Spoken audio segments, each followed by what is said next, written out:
Copacabana Beach is a long stretch of white sand which is part of the beautiful city of Rio de Janeiro.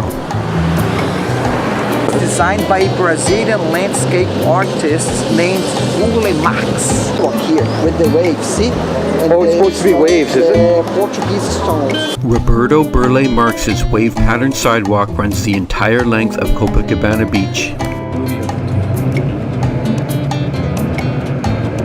Let's say it's one beach, you know?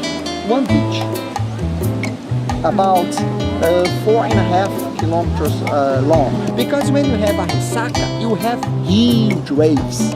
Ressaca is when the sea is very, very rough, you know? We call this is Leni. If you want to take some picture there, let's go. Also would like to get one of those. It's called, why not? It's called Boom Boom Bikinis. Okay, Boom Boom. You can imagine what a Boom Boom is, right? will be all the way through to the sun. 100,000 people gathered at the beach for the announcement of Rio de Janeiro to be host for the 2016 Olympics. American football was introduced in Brazil through a game played at this beach. Ipanema Beach is known for its elegance and social qualities. Really a lot of chaos down here. It has a reputation as a cool and alternative space, which has also come to be known as a left-wing gathering place. The Ipanema Hippie Fair has been operating every Sunday, rain or shine, since the 1960s.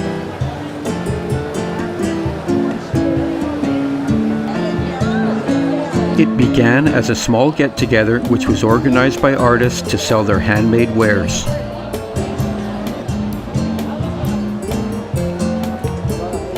The Ipanema Hippie Fair is not a flea market, so there are no used items or bargain basement prices.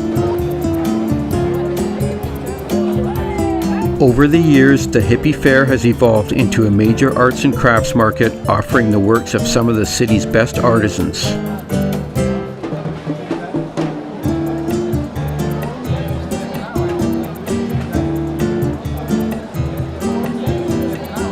There are many artist creations depicting Rio de Janeiro shanty towns which are known as favelas. That's a little electric guitars and stuff. In the center of the fair, painters sell their latest oils, watercolors, and other types of pictures. Most paintings are unframed and range in size from very small to very large.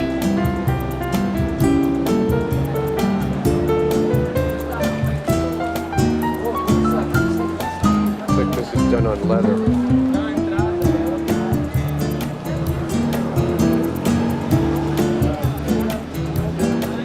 The Hippie Fair is regarded as the best place to pick up quality souvenirs and is considered a mandatory stop for those visiting Rio.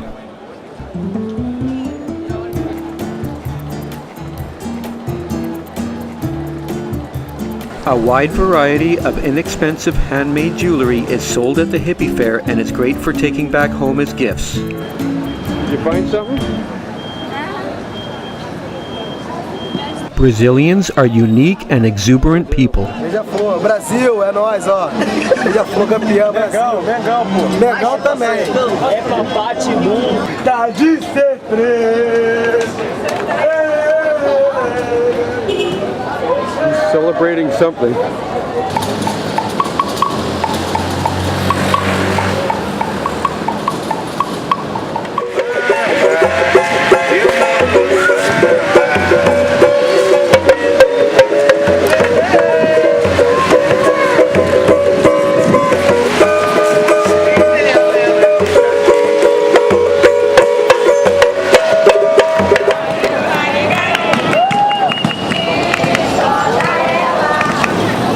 When in Rio, one should not leave out a visit to the landmark Girl from Ipanema restaurant.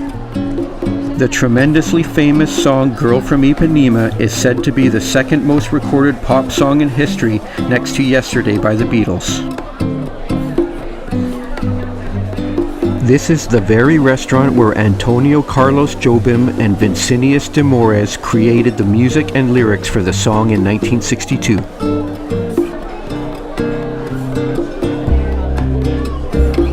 The delicious sizzling meal of grilled beef called picana is a favorite for patrons of this restaurant.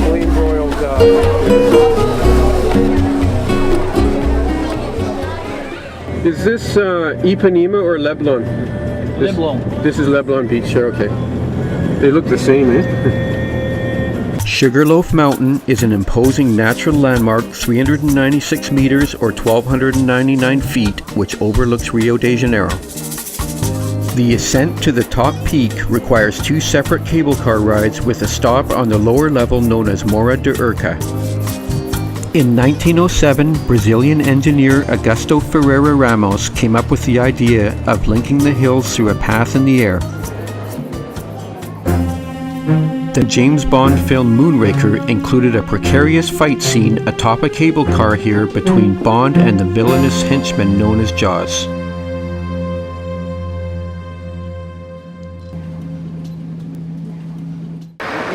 We spent some time on the first level before proceeding to the second cable car.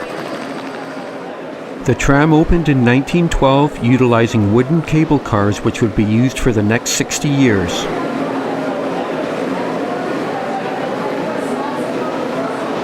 Let's go to the next cable car. There's a little monkey here if you want to take a picture. Oh man, I need Oh, he's running away. Oh, there. In 1972, the current template trolley was implemented, which increased the carrying capacity by almost 10 times. The mountain is so named for its resemblance to the conical-shaped molds used for transporting sugar in Brazil's historic past.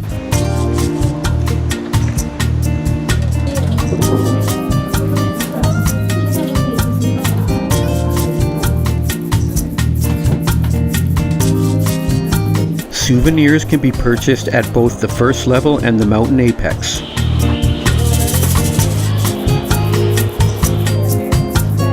The summit offers fantastic views of the city of Rio de Janeiro, the Atlantic Ocean, and beautiful Guanabara Bay.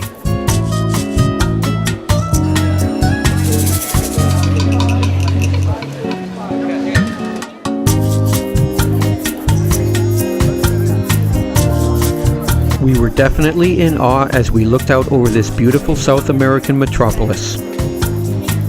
Rio de Janeiro means January River and was so named when the Portuguese discovered Guanabara Bay and mistook it as being a river mouth.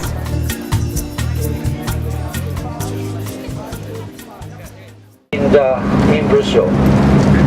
Very well. Now we're going to town. We came across several reminders of the yearly carnival celebration in Rio, which primed us with excitement as we had timed our trip to see it. This is a shop for carnival. Also, you can notice the balconies here. This is the oldest area in Rio de Janeiro. Most of the owners of these stores are either Arabs or Jewish.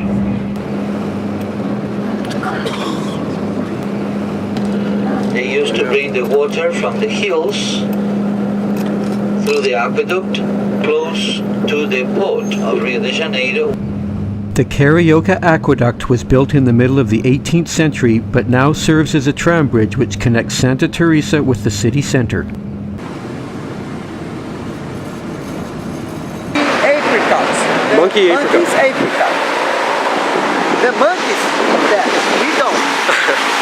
Here, cuya. Kuya is the name of the shape? Yeah, sometimes we put in a cuya, you put, for example, tea in here and you drink. You know what I mean? Uh-huh. It's like, I think in English you call it gourd, like gourd bottle, a gourd bottle. You know? Fruit trees can be found even within the inner city section of Rio de Janeiro. So this is a war memorial here? Yes, war memorial. We went on a walking tour of the city, taking in much of the beautiful architecture and churches which date from the 16th to 19th centuries.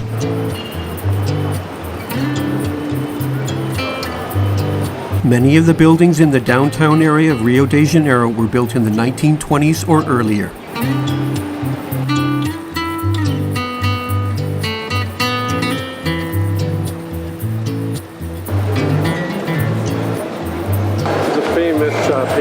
stuff here in Rio. So this is where the elite people would stop when they're shopping to have a snack and rest. It's very traditional, and they've carried that tradition on until today. Beautifully styled colonial buildings are scattered all throughout Rio's Centro district. Most of the building's designs follow the French Beaux Arts architectural style. The National Library of Brazil is the 7th largest in the world, and its history began when books were transported here after the violent earthquake in Lisbon, Portugal in 1755.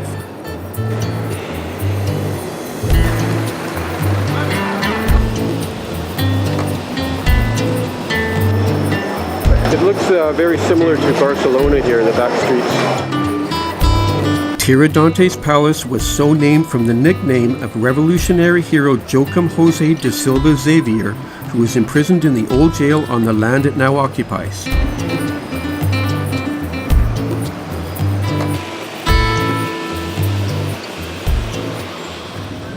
kind of like a windy European road almost, eh? Similar.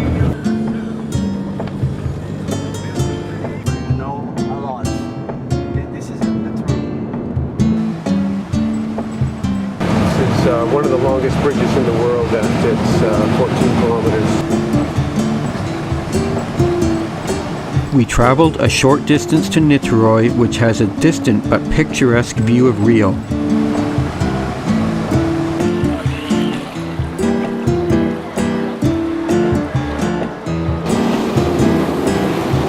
Unexpectedly, we came upon a replica galleon ship during our travels.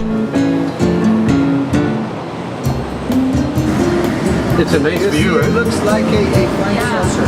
The Contemporary Art Museum of Niterio was designed by Oscar Niemeyer and completed in 1996.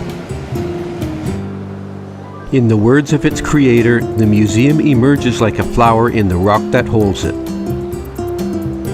The 3-story structure was created from a revolutionary figure of a double curvature. We found Niterio to be a great place to escape from busy Rio de Janeiro city. Niterio's quality of life has been rated 3rd by UN indexes among 5,600 other Brazilian municipalities. This city hosts the food industry, with seafood being the dominant resource. This is the only Brazilian city to be founded by a non-Christian, non-assimilated Brazilian Amerindian.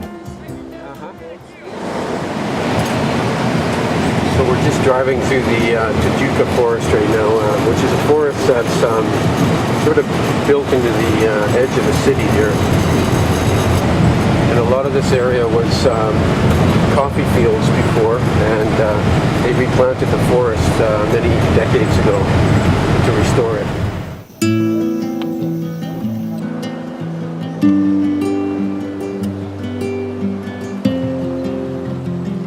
This is a favela down here. There are 1,025 of them in the city. This is the largest slum in Latin America. 150,000 people live in it.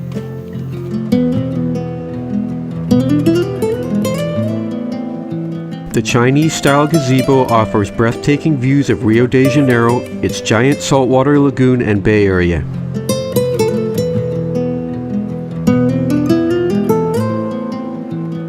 Embedded right within the city of Rio are gigantic metamorphosed granite rock mountains.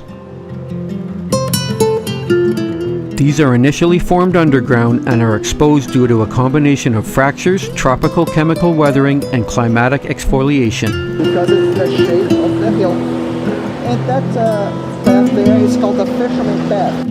Climbers scale these mountains and crags either solo or using one of Rio's many experienced instructors.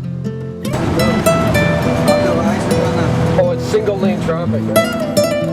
Visitors can stay at the Copacabana Palace Hotel in the bustling tourist area or choose a more tranquil stay at the far end of the city.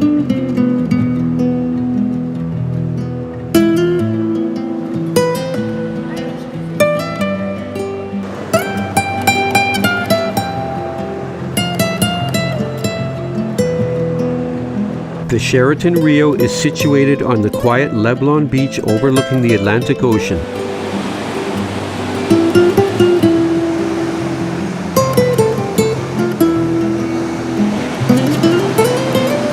The beaches of Rio are world famous, boasting 50 kilometers or 30 miles of sand, and are among the main attractions of the area.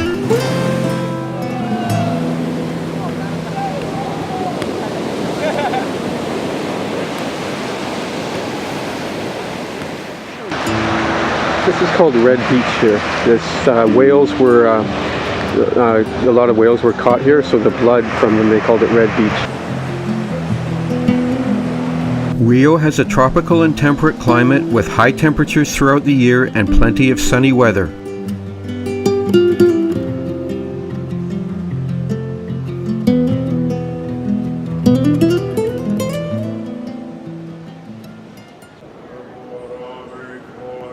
The simple facade of the São Bento Monastery hides a Baroque interior richly decorated in gold.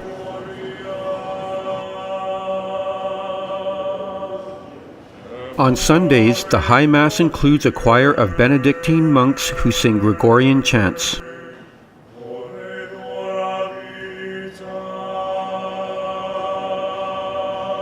Its treasures include wood carvings designed by Fray Domingos de Conceição and paintings by José de Oliveira Rosa.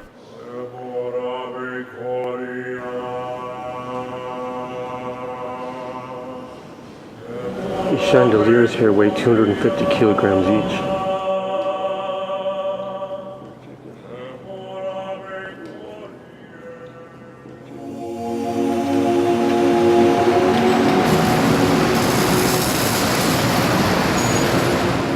Candelaria is among the largest and wealthiest churches in Imperial Brazil.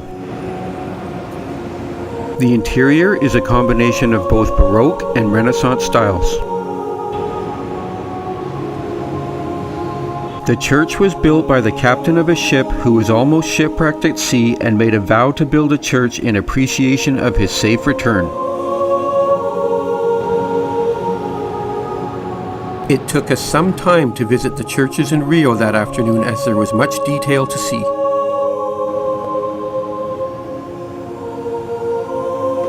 This Carmelite church served as the Cathedral of Rio de Janeiro from 1808 to 1976. Coronations of Emperors Dom Pedro I and II, plus the baptism and wedding of Isabel, Princess Imperial of Brazil, were done here.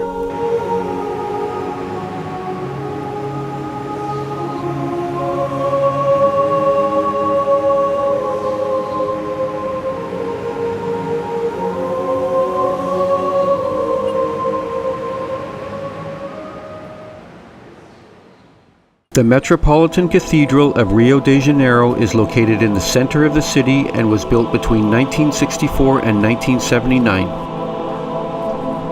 The most striking feature of the cathedral are its 4 rectilinear stained glass windows which soar 64 meters or 210 feet from floor to ceiling. The church is dedicated to Saint Sebastian, the patron saint of Rio de Janeiro. The diameter of the cathedral is 96 meters or 315 feet with a standing room capacity of 20,000 people.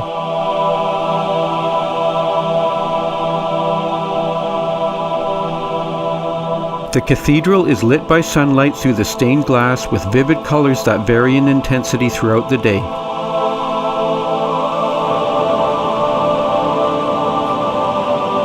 The architect, Edgar de Oliveira, allegedly got the idea for the sloping cone shape from the Mayan pyramids of the Yucatan Peninsula. The 4 stained glass panels represent faith, hope, love, and charity out of the Bible. We stayed for some time in the cathedral as it was relaxing, quiet, and much cooler than the outside afternoon heat. So we're just waiting here. We're going to take the helicopter and go and see Rio by air. The Copacabana beaches and yeah.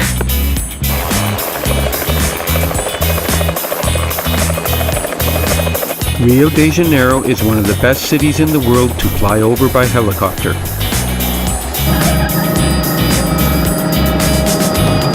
saw great views of the beaches and coastline, all the while knowing that our aerial ride was to be short-lived.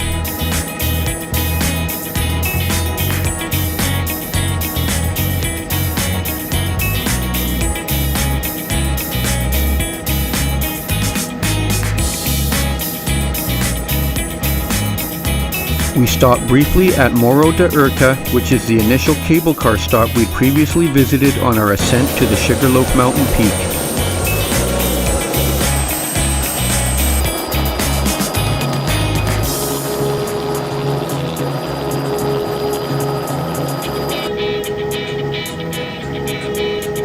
The Maracana Stadium, the largest in South America, can easily pack in more than 100,000 people, but has been modified to hold fewer for safety reasons. A sports museum inside the stadium contains the famous number 10 shirt of soccer legend Pelé.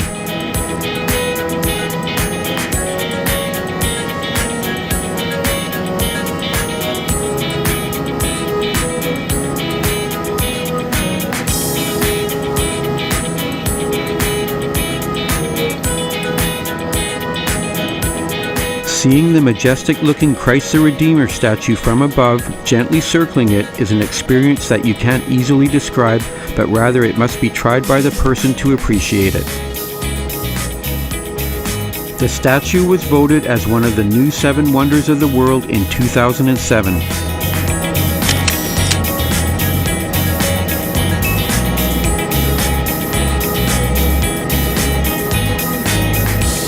We could see densely populated areas of Rio, which has 6.3 million people in the city proper.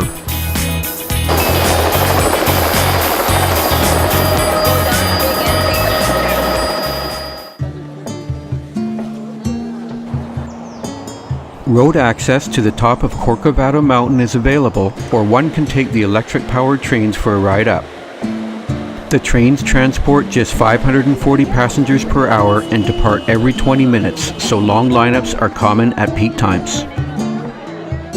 A set of international flags hangs overhead in the railway station. This railway was inaugurated in 1884 by Emperor Dom Pedro II and has transported many popes, kings, princes, presidents, and artists.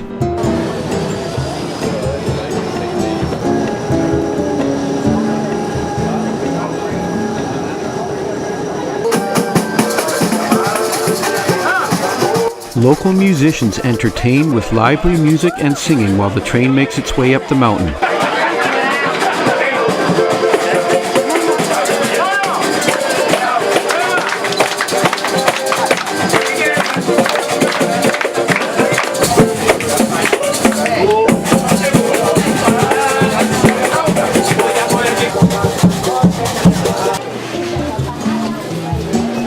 The morning fog was threatening a good view of the statue, so the crowd applauded a break in the mist. 100 workers have restored the statue with some 60,000 pieces of stone taken from the same quarry as when it was first constructed.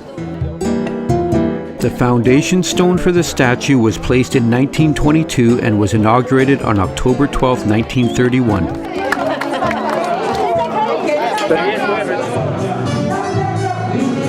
The Plataforma show is the largest and most traditional spectacle of authentic Brazilian folklore. The show is called Vai Brasil 500 anos, which translates to Brazil goes 500 years. Capoeira is a Brazilian martial art that combines elements of dance and music. It was developed in Brazil mainly by Africans beginning in the 16th century.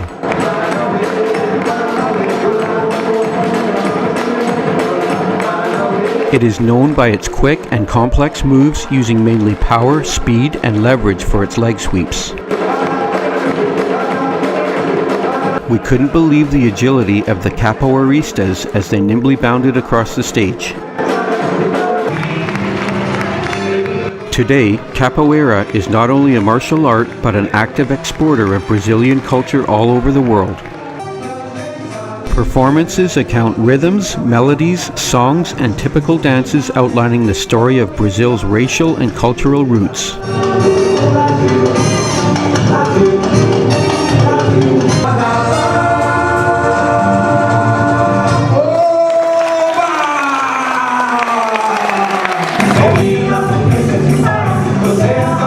The cultural origins of Brazilian popular music is presented, the result of the mixing between Portuguese, Indians, and Africans.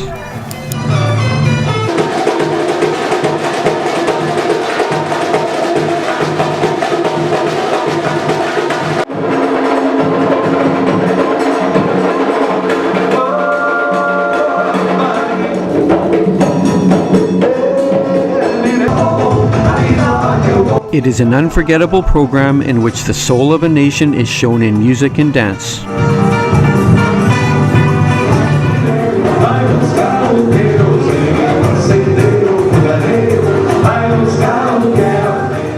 For nearly 2 hours of spectacle, a cast of talented and graceful dancers, martial artists, and drummers is in movement and sound.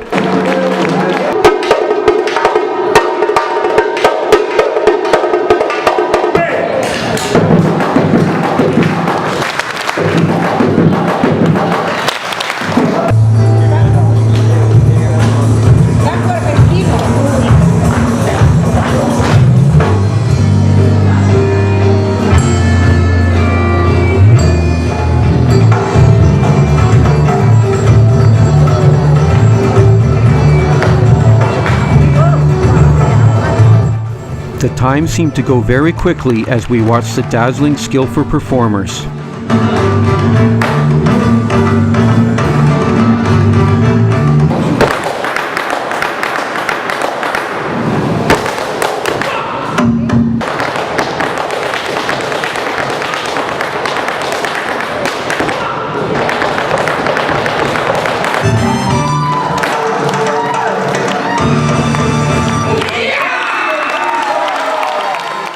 The show kept our attention with its constant movement, varying costumes, and a plethora of cultural presentations.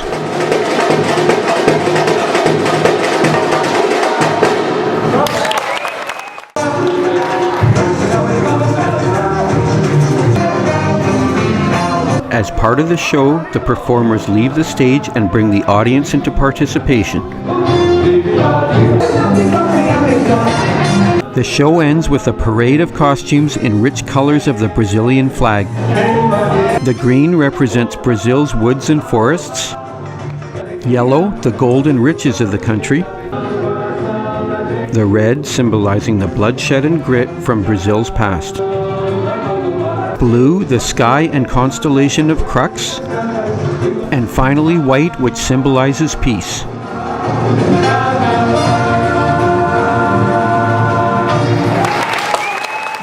We traveled by plane to the amazing Iguassu Falls. Wish you a nice rest. Enjoy your stay at Iguassu. Thank you very much for flying them and have a great day. Snakes, spiders. Don't worry about the pumas or jaguars, okay? My good friend Ricardo. Iguassu Falls are located on the border of the Brazilian state Paraná and the Argentine province Misiones. The volume of water flow is mammoth in size and is split between 275 separate waterfalls. The word Iguassu comes from the Guarani language and means big waters. The volume of mist was amazing and offered a refreshing cool-off from the blazing Brazilian heat. From the area of the falls that we were at, mist rises up to 150 meters or 500 feet.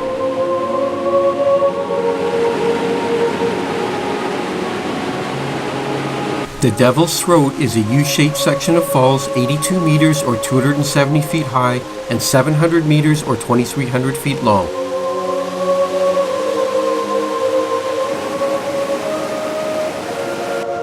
On the Brazilian side of the falls, there is a walkway along the canyon with an extension to the lower base of the Devil's Throat.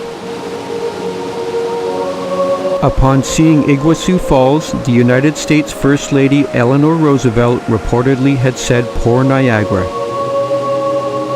The average flow of water over the falls is an astounding 1,750 cubic meters or 61,700 cubic feet per second. During a record flood, a flow of 12,000 cubic meters or 452,000 cubic feet per second was recorded. This is almost double the second largest recorded waterfall flow, which occurred at Victoria Falls in Zambia.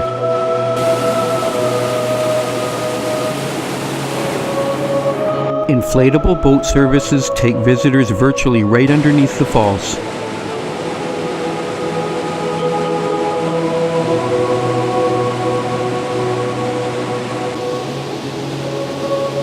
Fortunate tourists can occasionally spot some of the many wildlife species that are indigenous to the area around the falls. The Hotel das Cataratas was originally an elegant Portuguese colonial residence, which today offers visitors a place to stay nearby the falls. After visiting Iguassu Falls, we stopped at a large store which was full of locally made treasures. This artisan souvenir shop has many incredible looking precious stones which would need to be shipped home by tourists because of their huge size. This tree is made from precious stones. It's worth about 28,000 US to buy it. This one is much bigger. It's worth about 60,000 US dollars. Local artists' works by the hundreds are in stock in this most diverse tourist-oriented store.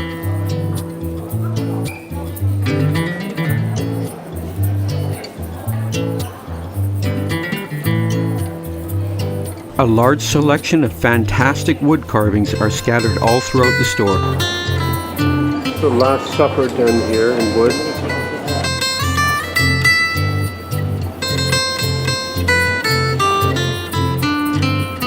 The rock gem birds were fantastic, and we saw them in various shops around Brazil.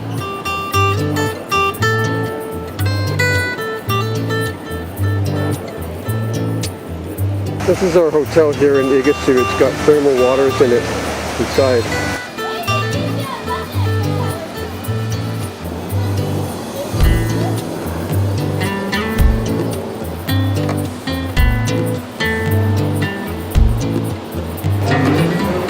It seems that the drinks they mix in Brazil is like 5 or 6 ounces in each drink. The hotel has amazing paintings throughout, some of which cover entire walls.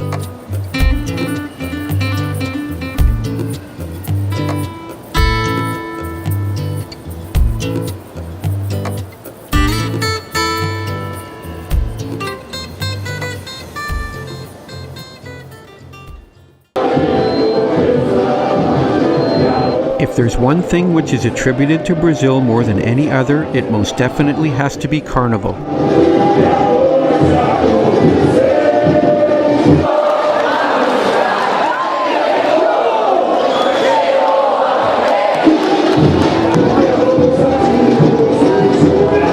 The parades for Carnival, the world's biggest party, each last more than 8 hours and are an extravaganza of color, music, and exuberant celebration.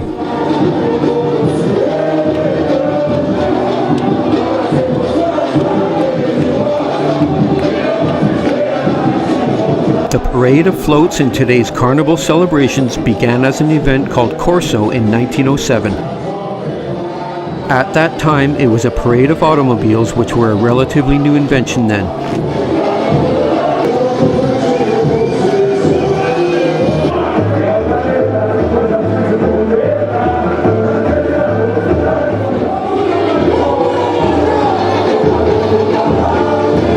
The Carnival parades were stopped during World War II but resumed in 1947.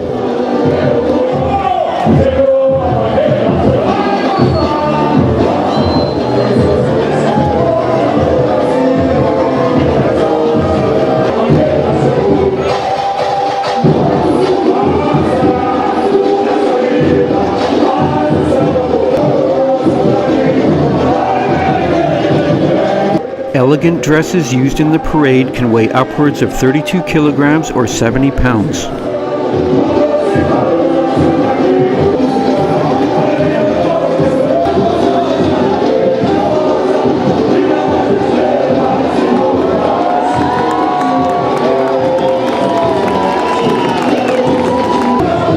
The lavish costumes include 1.5-meter feathered headdresses and long flowing capes that sparkle with sequins.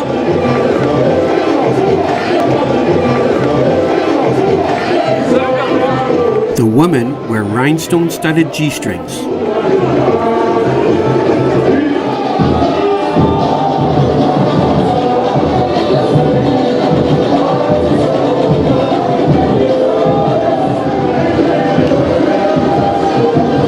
The colors dazzle the onlookers like a continuously altering kaleidoscope.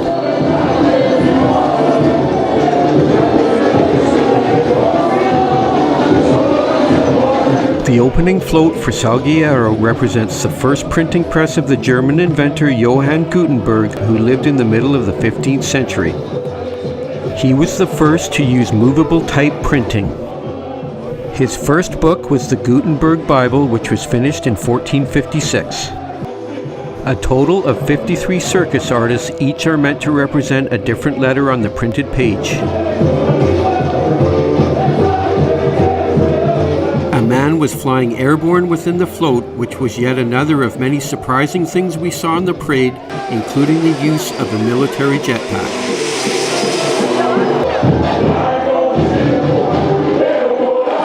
This float is a library, the home of the book, which is a temple of infinite stories, characters, and adventures.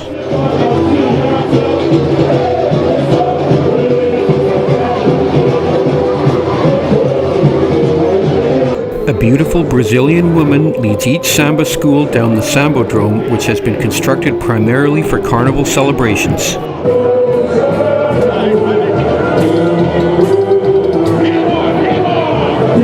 This float is meant to show the many intermingling races of the country and is called Mestizo Brazil. The European and Indian meet as in the literary work O Guarani by José de Alencar.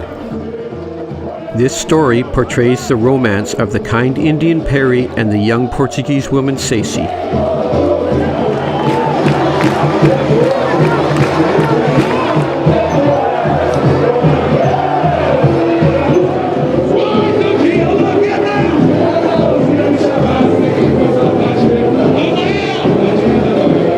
Amelia is a raggedy doll from classic Brazilian children's literature. The doll was sculpted in styrofoam and is 9 meters high. The float celebrates characters and images enjoyed by Brazilians in children's storybooks. It also pays homage to author Monteiro Lobato, who is a genius in children's literature. The giant animatronic floats are a sight to behold and a testament to human ingenuity and artistry. 60 people inside the float control the motion of the robot's many movable pieces.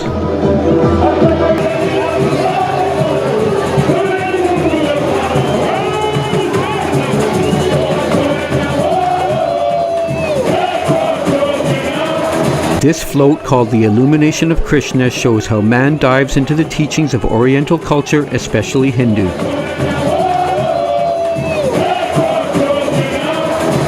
The queen of the percussion section is Viviane Araujo. Here she is acting as the Arabian Sultan's wife Scheherazade, who spent 1,001 nights telling stories so as not to die, as the fable legend tells. Samba schools compete against each other for a win each year and are judged on their theme song, harmony, percussion, dance, choreography, costumes, storyline, floats, and decorations.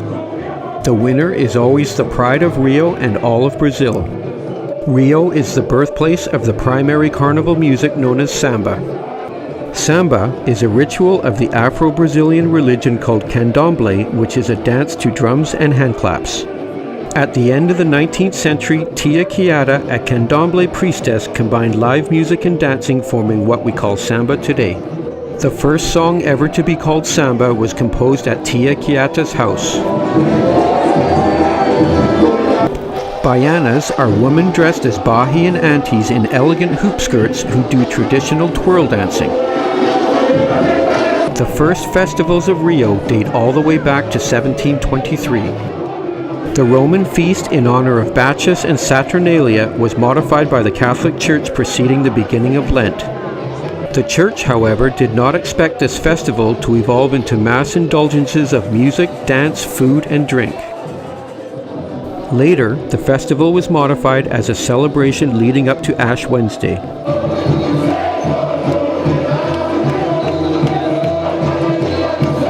Moses and the coveted Ark of the Covenant were the next to come onto the parade scene.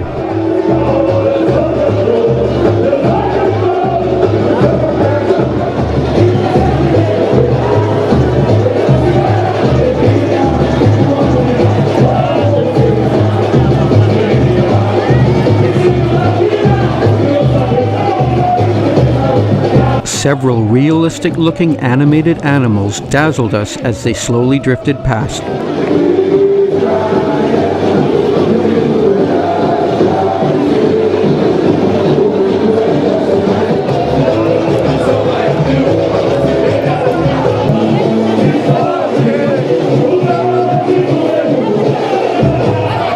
You never really know what you'll see next in Carnival, which is the main reason most people want to go.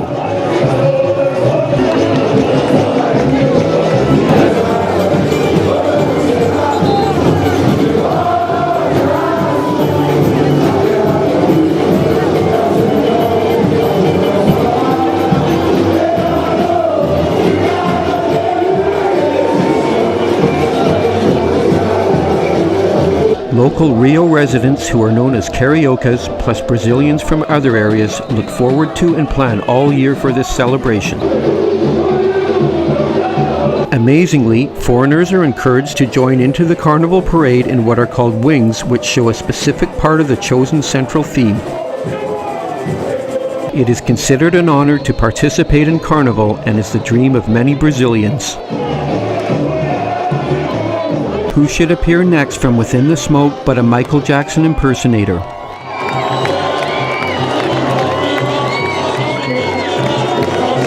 There were times during the parade that we watched in awe and were speechless from what we saw before us.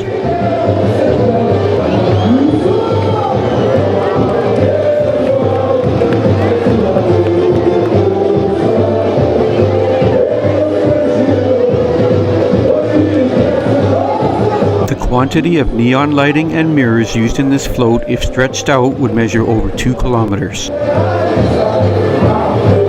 2 floats are joined together here for a total length of 60 meters or 196 feet. This float is meant to have the manifestation of God in the form of thunder.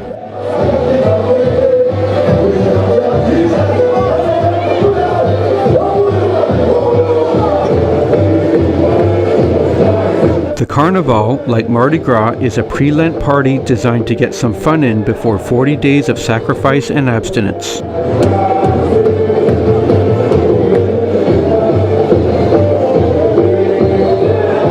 This is a giant figure of Juscelino Kubitschek, who was Brazil's president between 1956 and 1961 and was responsible for building the capital city of Brasilia.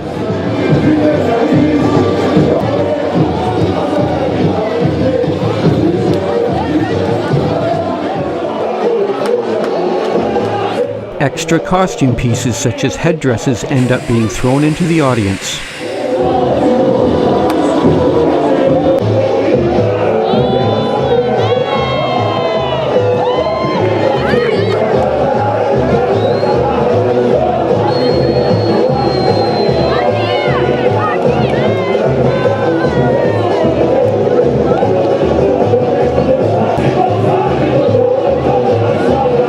In the mid-19th century, José Nogueira de Azevedo marched the streets during Carnival playing drums, tambourines, and whistles.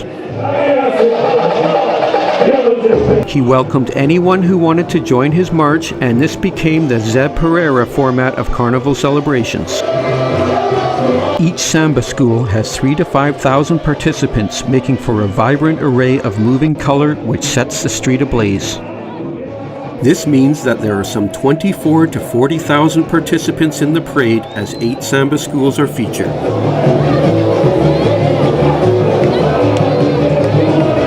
The Beija-Flor name means hummingbird and is the symbol of this samba school.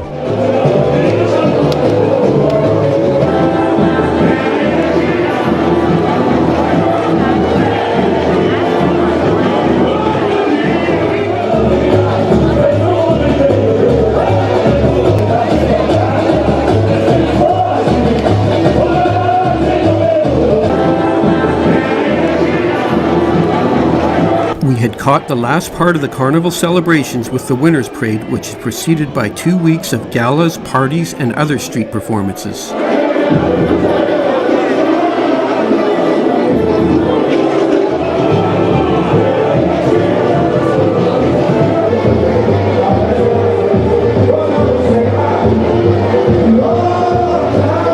Each samba school has a skilled group of percussionists who provide a constant background beat for the music.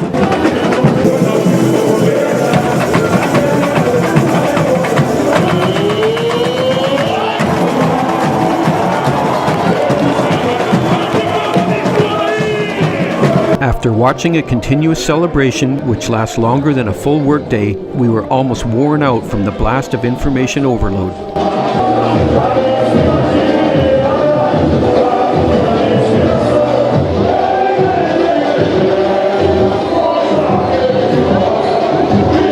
The enthusiasm of the crowd didn't let up hour after hour, continuing on virtually until sunrise the next day.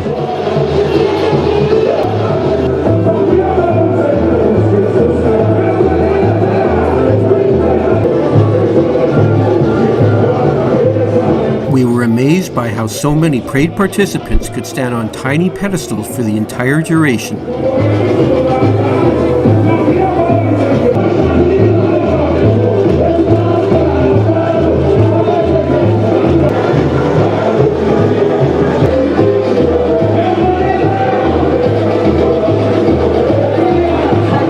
The winner of these carnival parades was the Unidos de Tijuca Samba School.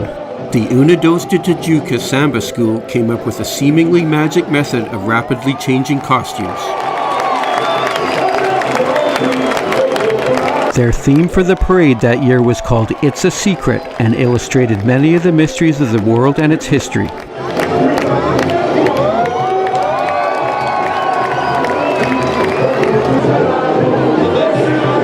After Carnival was over, local television airings showed how the costumes were ingeniously made with reversible layers to give the illusion of a completely changed outfit. The burning of the Alexandria Library occurred many centuries ago and was a problem in that humanity lost so many secrets in the fire. This float was meant to appear as being taken over by fire, representing that fateful catastrophe.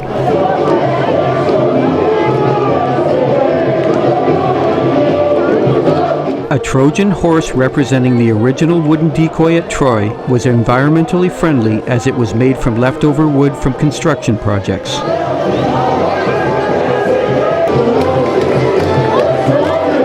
This float with human-operated spinning panels was called In Search of Lost Time. Depicted in this float were the Hanging Gardens of Babylon, which were one of the 7 wonders of the ancient world.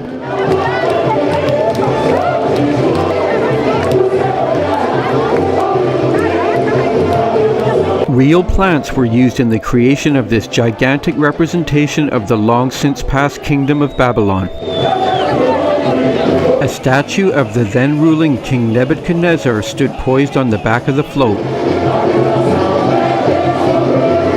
A hydraulically operated incline on this float allowed a group of Batman characters just a blink of skiing time.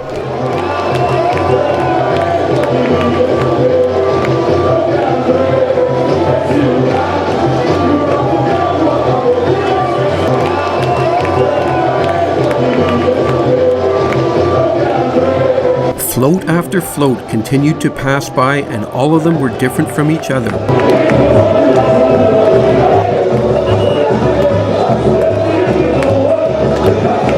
The intricately designed floats were alive with energetic and proud karaokas teeming with excitement.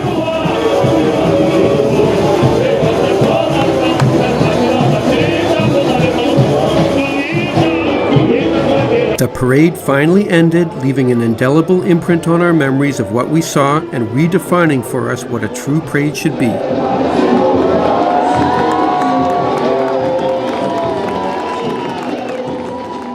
We traveled 68 kilometers or 42 miles to the popular summer holiday city known as Petropolis. We stopped at a quaint eatery, which are typically found roadside between cities of Brazil.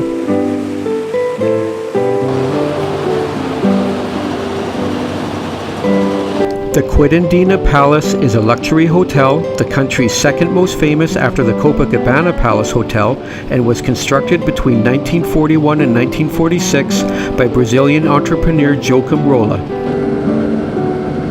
There is much colonial style architecture to be found in and around the city. The city was the summer residence of the Brazilian emperors and aristocrats in the 19th century and was the official capital of the state of Rio de Janeiro between 1894 and 1902.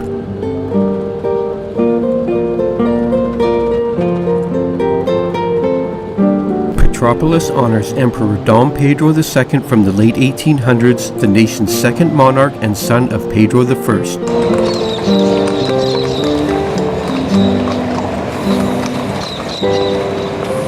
Petropolis is well known for the production of high-quality chocolate.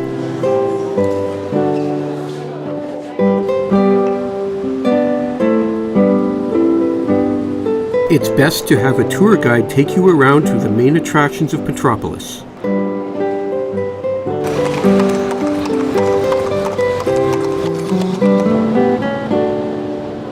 The beautiful facade of this Gothic-style church is impressive and imposing. Dom Pedro II and his daughter Princess Isabel are both buried in the church.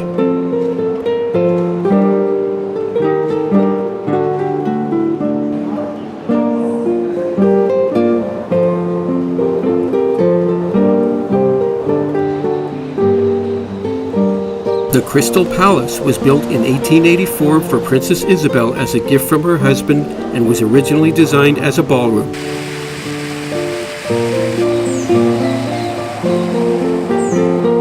The Imperial Museum was once Emperor Dom Pedro II's favorite residence. This is one of Brazil's most visited museums with an annual average of 300,000 visitors. Photography is very limited within the museum, but pictures and video shots may be taken in the annex section. The Brazilian Empire story is shown through furniture, paintings, and other objects of the imperial family.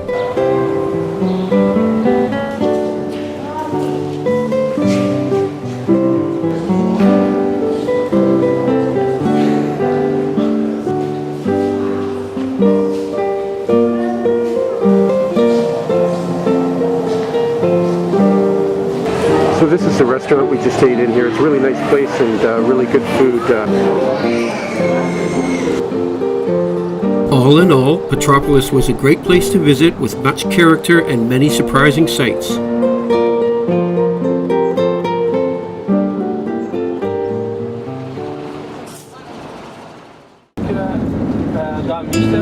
We took a short day trip to Buzios, which is less than a 2-hour drive from Rio de Janeiro. That's here.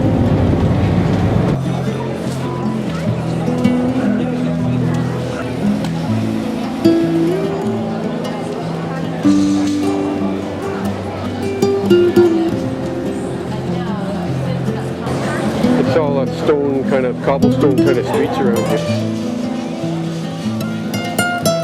Famous Brigitte Bardot was in Rio with her boyfriend in the 1960s, but fled to Buzios to escape the overly determined paparazzi. She soon fell in love with this small fishing village, which at the time did not even have electricity. This would be an incredible store to work in with an unbelievable view out the front door here. Buzios is alive with boutiques, fine restaurants, fancy villas, bars, and posh government-operated inns known as pousadas. Today, Buzios is a popular getaway from the city and a worldwide tourist site, especially among Brazilians and Argentinians. It normally has many tourists wandering its streets, but it still felt to us like a tranquil escape.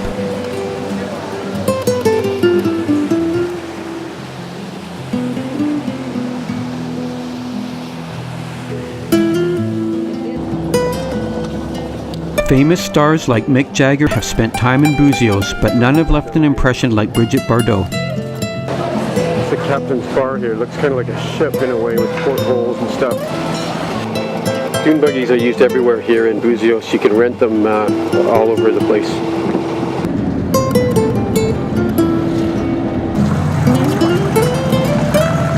There was a fun park right within Buzios that seemed to have been abandoned for some reason.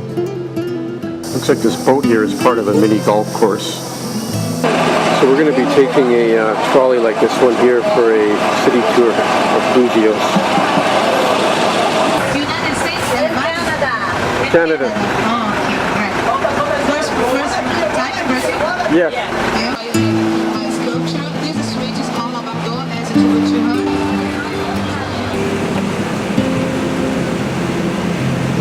It's from São Paulo, who lives in Bruges nowadays. There's a sculpture here of three fishermen. In the early 1900s, Buzios was popular with the Carioca's high society who wanted to escape from the chaotic city life of Rio de Janeiro and enjoy over 23 beaches that the peninsula offers.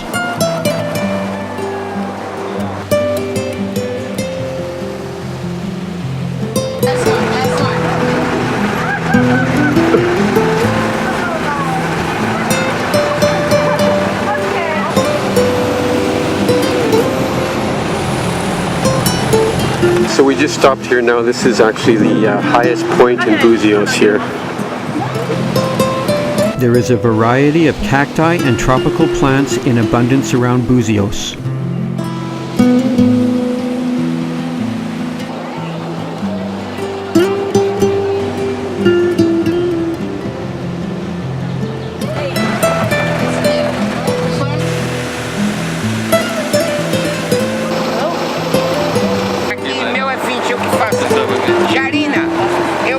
para as lojas. É isso, carro. Esse é 15. Esse, 15.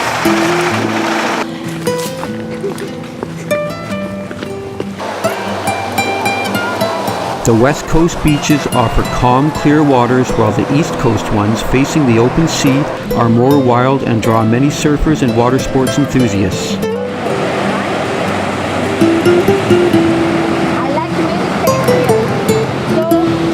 We were happy that we had made a day trip to Buzios and were able to see the charm and character of this pearl of a destination.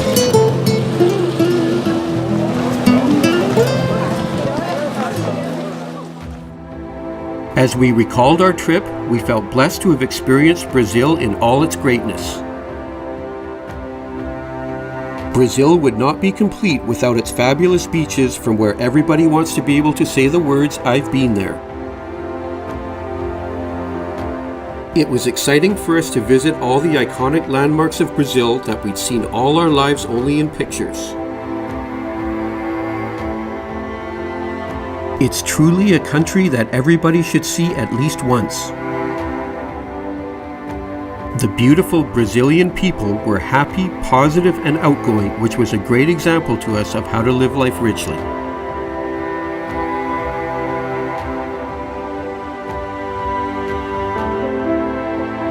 Brazilians have been called the world's happiest people.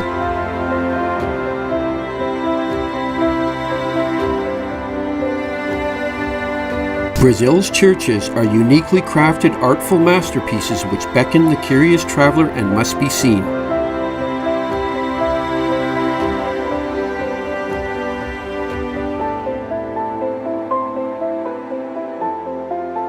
The unique and intriguing are never hard to find in this wonderfully diverse country. Nature was evident everywhere we ventured in Brazil, which was a sobering reminder to us to protect this gem of a nation and all others.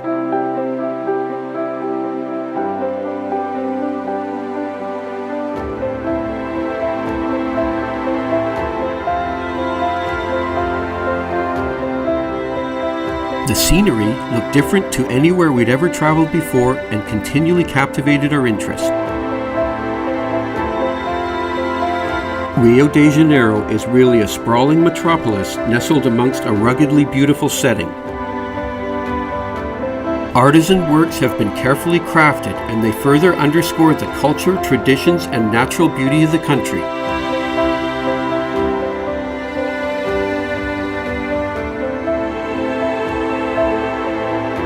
Brazilians are fabulously talented and entertaining and put 100% effort into their shows.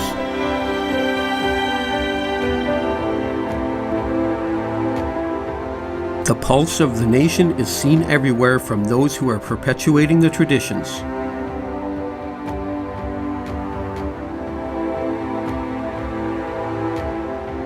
The Carnival celebrations are the pinnacle of entertainment in Brazil for both locals and tourists, so we were grateful to have witnessed this amazing spectacle.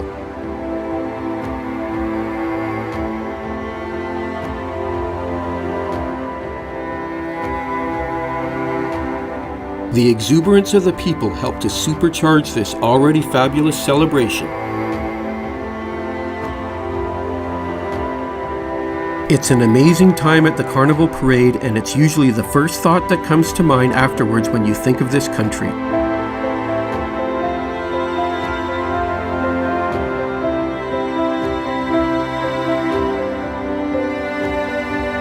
The crowd at Carnival has a feeling somehow as being a necessary part of the parade because the participants interact with the onlookers.